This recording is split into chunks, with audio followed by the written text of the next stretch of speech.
മക്കൾക്കു വേണ്ടി ഞാൻ കാശു നേടി, അവരത് കൊണ്ടു ഇംഗ്ലീഷു നേടി. ഇന്നവർ എന്റെ നേർപ്പൊക്കുന്ന കാലിനെ സ്വപ്നത്തിൽ പോലും എനിക്കു പേടി. ഊണുമുറക്കമില്ലാതെ ഞാൻ നേടിയതൊക്കെ അവർക്ക് വിധിച്ചു നൽകി.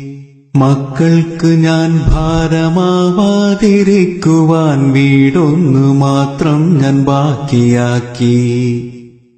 ഈയിടെ ഇവിടെയും യോഗം നടക്കുന്നു, ചർച്ചകൾ പലതും നടന്നിടുന്നു.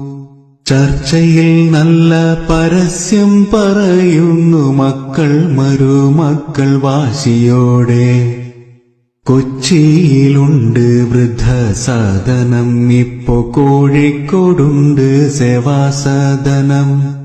കാര്യമെനിക്ക് മനസ്സിലായി, എന്റെ വീടിനുമിന്നവർ നോട്ടമിട്ടു.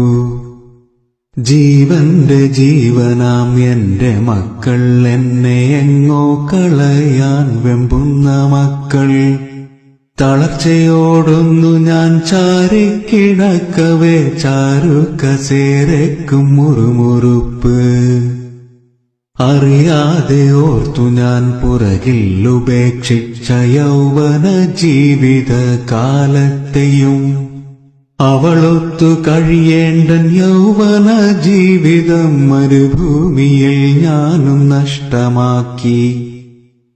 പരിഭവ ദുഃഖ പരിദേവനങ്ങളും പലതും പറഞ്ഞു കരഞ്ഞവളും.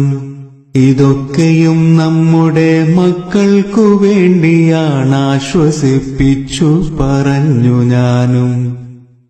എന്നെ സ്നേഹിച്ചവൾ, എല്ലാം സഹിച്ചവൾ, എന്നെ തനിച്ചാക്കി യാത്രയായി. സ്വർഗത്തിൽ നിന്നെന്നെ അവള് വിളിക്കുന്നു, മക്കളിൽ ഇവിടെ ഇങ്ങോട്ടു പോരൂ. മരണമാസന്നമായ ഉപദേശമൊന്നെനിക്കുണ്ടെന്റെ മക്കൾക്ക് നൽകിടുവാൻ. ആയുസ്സും ജീവിതം നഷ്ടമാക്കിയിട്ടാരും സമ്പാദിക്കല്ലേ മക്കൾക്ക് വേണ്ടി. അവരെ പടച്ചവനീശ്വരനാണെങ്കിൽ അവർക്കുള്ളതെങ്ങനെ വന്നു ചേരും.